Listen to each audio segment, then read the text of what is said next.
दुनिया की पहली सीएनजी से चलने वाली मोटरसाइकिल किस कंपनी द्वारा लॉन्च की जाएगी? तो इसका आंसर हो जाएगा ये बजाज ऑटो। ठीक है, बजाज ऑटो एक कंपनी है, इसी के द्वारा ये सीएनजी से चलने वाली, ठीक है, सीएनजी से चलने वाली ये पहली मोटरसाइकिल को लॉन्च किया जाएगा, ये बजाज ऑटो के द्वारा, क्योंकि यह दुनिया की सबसे पहली सीएनजी से चलने वाली मोटरसाइकिल यह हो गया है। ठीक है, चलिए इसका नोट देख लेते हैं।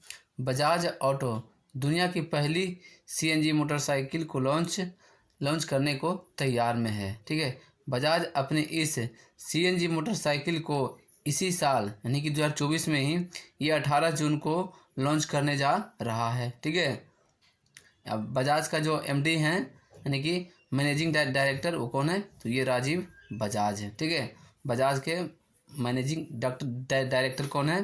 तो हो गए राजीव बजाज। ठीक है, चलिए अगला हम आ जाते हैं। नमस्कार दोस्तों आज के इस वीडियो में मैं आप सभी को आज का करंट अफेयर बताने जा रहा हूँ। 6 मई 2024 का यह करंट अफेयर है। रेलवे, एसएससी, कोई भी स्टेट लेवल एग्जाम के लिए ये सभी करंट अफेयर बहुत ही महत्वपूर्ण है। तो दोस्तों वीडियो को स्किप नहीं कीजिएगा और वीडियो को अंत तक देखिएगा। अभी तक आपने अभिकृत स्टडी पॉइंट को आप सब्सक्राइब नहीं किया, चैनल को सब्सक्राइब कर लीजिए। चलिए आ जाते हैं अगला नंबर क्वेश्चन में।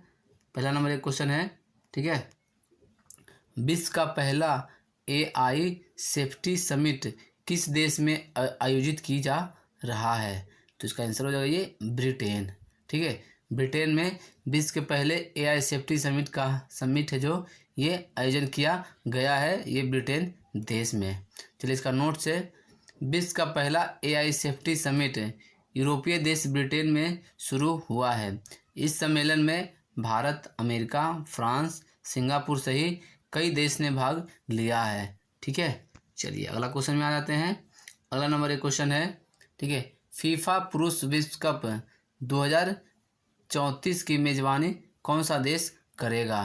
तो इसका आंसर हो जाएगा ये सऊदी अरब। ठीक है, सऊदी अरब है जो ये 2034 में जो फीफा पुरुष विश्व कप होगा वो मेजबानी जो करने जा रहा है वो सऊदी अरब करेगा। ठीक है, चलिए इसका नोट्स देख लेते हैं। अंतर्राष्ट्रीय फुटबॉल महासंघ, इसको बोलते हैं फीफा के अध्यक्ष जियानी इन्फेंटिनो। ठीक है, तो ये फीफा के अध्यक्ष कौन हो गए? तो ये जियानी इन्फेंटिनो हो गए। ठीक है, ने पुष्टि की है कि गल्फ देश सऊदी अरब ये फीफा विश्व कप 2034 की मेजबानी करेगा। ठीक है, इससे पहले ऑस्ट्रेलिया ने 2034 फीफा पुरुष फुटबॉल विश्व कप की बोली से इनकार कर दिया था। ठीक है, चलिए अगला क्वेश्चन में आ जाते हैं। अगला नंबर एक क्वेश्चन है, हाल ही में किस देश ने पहले गल्फ यूथ गेम्स 2024 में प्रथम स्थान हासिल किया है? तो इसका आंसर हो जाइए संयुक्त अरब अमीरात यानी कि यूएई। ठीक है, जिसने यूथ गेम्स 2024 में प्रथम स्थान हासिल किया है जो है यूएई। चलिए ऐसा नोट्स देख लेते हैं। संयुक्त अरब अमीरात ने पहले गल्फ यूथ गेम्स 2024 में प्रथम स्थान हासिल किया है। चलिए अगला क्वेश्चन में आ जाते हैं। अगला नंबर एक क्वेश्चन है, हाल ही में किसको राष्ट्रीय जूट बोर्ड के सचिव के रूप में नियुक्त किया गया है? यानी कि राष्ट्रीय जूट बोर्ड के सचिव कौन हो गए? तो हो गए ये भूषण सिंह। ठीक है, शशि भूषण सिंह है जो ये राष्ट्रीय जूट बोर्ड के यह सचिव नियुक्त किए गए हैं। चलिए इसका नोट से, भारतीय रेलवे यातायात सेवा के 2010 बैच के अधिकारी शशि भूषण सिंह को कपड़ा मंत्रालय के तहत कोलकाता में राष्ट्रीय जूट बोर्ड के सचिव के रूप में नियुक्त किया गया है। ठीक है, यह नियुक्ति केंद्रीय सरकार द्वारा स्वीकृति है और 5 साल की अवधि या अगले आदेश तक यह प्रभावित रहेगा। ठीक है, ये जो राष्ट्रीय जूट बोर्ड के सचिव बने हैं ये शशि भूषण सिंह जो यह कलकत्ता में बने हैं। ठीक है, कलकत्ता के राष्ट्रीय जूट बोर्ड में यह सचिव बने हैं। चलिए अगला क्वेश्चन में आ जाते हैं। अगला नंबर एक क्वेश्चन है, ठीक है, दुनिया की पहली सीएनजी से चलने वाली मोटरसाइकिल किस कंपनी द्वारा लॉन्च की जाएगी? तो इसका आंसर हो जाइए बजाज ऑटो। ठीक है, बजाज ऑटो के द्वारा ये दुनिया की दुनिया में सबसे पहले सीएनजी से चलने वाली मोटरसाइकिल लॉन्च किया जा रहा है? ये बजाज ऑटो के द्वारा। ठीक है, चलिए इसका नोट्स है, बजाज ऑटो दुनिया की पहली सीएनजी मोटरसाइकिल को लॉन्च करने को तैयार में है। बजाज अपने इस सीएनजी मोटरसाइकिल को इसी साल 2024 में 18 जून को लॉन्च करने जा रहा है। ठीक है, बजाज के मैनेजिंग डायरेक्टर ये राजीव बजाज है। ठीक है, यानी कि बजाज के एमडी कौन हो गए? तो ये राजीव बजाज है। चलिए अगला क्वेश्चन में आ जाते हैं। अगला नंबर 1 क्वेश्चन है, ठीक है, किस राज्य में वार्षिक एस्ट्रो पर्यटन अभियान नक्षत्र सभा का आयोजन किया जाएगा? ठीक है, तो इसका आंसर हो जाएगा उत्तराखंड। ठीक है, उत्तराखंड राज्य में ये वार्षिक एस्ट्रो पर्यटन, ठीक है, अभियान है जो जिसका नाम है नक्षत्र सभा, इसका आयोजन उत्तराखंड में किया जाएगा। चलिए इसका नोट्स है, उत्तराखंड पर्यटन विकास परिषद की ओर से एस्ट्रो टूरिज्म को बढ़ावा देने के लिए astro tourism company star scapes के सहयोग से ये नक्षत्र सभा का आयोजन किया जा रहा है। पर्यटन सचिव ये कुर्वे ने बताया है कि भारत का यह पहला वार्षिक अभियान है। ठीक है, तो ये पर्यटन सचिव कौन हो गए? तो ये कुर्वे हैं। ठीक है, चलिए अगला क्वेश्चन में आ जाते हैं। अगला नंबर 1 क्वेश्चन है, प्रत्येक वर्ष वैश्विक स्तर पर अंतर्राष्ट्रीय अग्निशमन दिवस ये कब मनाया जाता है? तो इसका आंसर हो जाएगा 4 मई को। ठीक है, चलिए इसका नोट से, साल में 4 मई को दुनिया भर में लोग उन बहादुर पुरुषों और महिलाओं को सम्मानित करने के लिए अंतर्राष्ट्रीय अग्निशमन दिवस मनाते हैं जो समुदायों को आग और अन्य आपात स्थितियों से सुरक्षित रखने के लिए अपनी जान को जोखिम यह डालते हैं। ठीक है, उन्हीं के लिए यह 4 मई को ये अंतर्राष्ट्रीय अग्निशमन दिवस मनाया जाता है।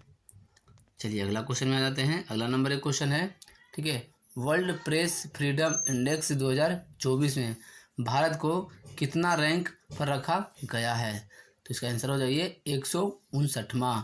ठीक है, 159वां रैंक है भारत का, जो कि ये वर्ल्ड प्रेस फ्रीडम इंडेक्स 2024 में जो भारत का रैंक है वो 159 में रैंक है। ठीक है, चलिए इसका नोट देख लेते हैं।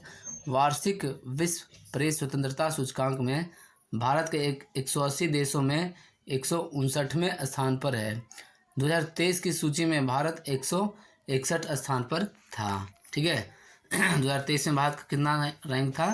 तो ये 161 था, जो कि 2024 में हो गया है 159। ठीक है, देखिए विश्व प्रेस स्वतंत्रता सूचकांक में टोटल कितने देश हैं? तो टोटल ये है जो 180 देश इसमें भाग लेता है। ठीक है, जिसमें भारत का स्थान 2024 में 159 नंबर पर है। ठीक है, चलिए अगला क्वेश्चन में आते हैं। अगला नंबर 1 क्वेश्चन है, चीन ने मून मिशन के लिए किस मिशन को लॉन्च किया है? इसका आंसर हो जाएगा ये चांग-ई 6। ठीक है, चांग-ई 6 है जो यह एक मिशन का नाम है, जो कि चीन ने मून मिशन के लिए इसे लॉन्च किया है। ठीक है, चलिए इसका नोट देख लेते हैं। चीन का सबसे बड़ा रॉकेट ये बीजिंग 0927 GMT हैनान के दक्षिणी द्वीप पर बेनचांग अंतरिक्ष प्रक्षेपण केंद्र से ये 8 मिलियन टन से अधिक ये चांग-ई 6 जांच के साथ यह प्रक्षेपित किया गया है। ठीक है, चलिए अगला क्वेश्चन में आ जाते हैं। अगला नंबर 1 क्वेश्चन है, असम की वन्य जीव विज्ञानी कौन है जिसको दूसरी बार ये व्हिटली गोल्ड पुरस्कार से सम्मानित किया गया है? तो इसका आंसर हो जाइए डॉक्टर पूर्णिया देवी बर्मन। ठीक है, डॉक्टर पूर्णिया देवी बर्मन है जो यह असम के वन्य जीव विज्ञानी हैं। ठीक है, जिसे ये व्हिटली गोल्ड पुरस्कार से सम्मानित किया गया है, क्योंकि यह दूसरी बार इन्हें सम्मानित किया गया है। ठीक है, चलिए इसका नोट देख लेते हैं। उन्हें हरगिला पक्षी के संरक्षण और उसके आर्द्रभूमि आवास के संरक्षण प्रयास के लिए यह पुरस्कार सम्मानित किया गया है। 2017 में भी उन्हें यह पुरस्कार मिला था। जिसे ग्रीन ऑस्कर भी कहा जाता है। ये जो पुरस्कार है व्हिटली गोल्ड पुरस्कार, इसे ग्रीन ऑस्कर भी कहा जाता है। ठीक है, तो दोस्तों आज हमने आप सभी को आज का महत्वपूर्ण करंट अफेयर इस वीडियो में आपको बताया है। अगर आपको वीडियो अच्छा लगा तो वीडियो को लाइक कीजिए, कमेंट करके बताइए कि आज का बेस्ट क्वेश्चन कौन सा रहा। इस वीडियो को अपने दोस्तों के साथ शेयर कीजिए। अभी तक आपने अभी की तो स्टडी पॉइंट को आप सब्सक्राइब नहीं किया, चैनल को सब्सक्राइब कर लीजिए।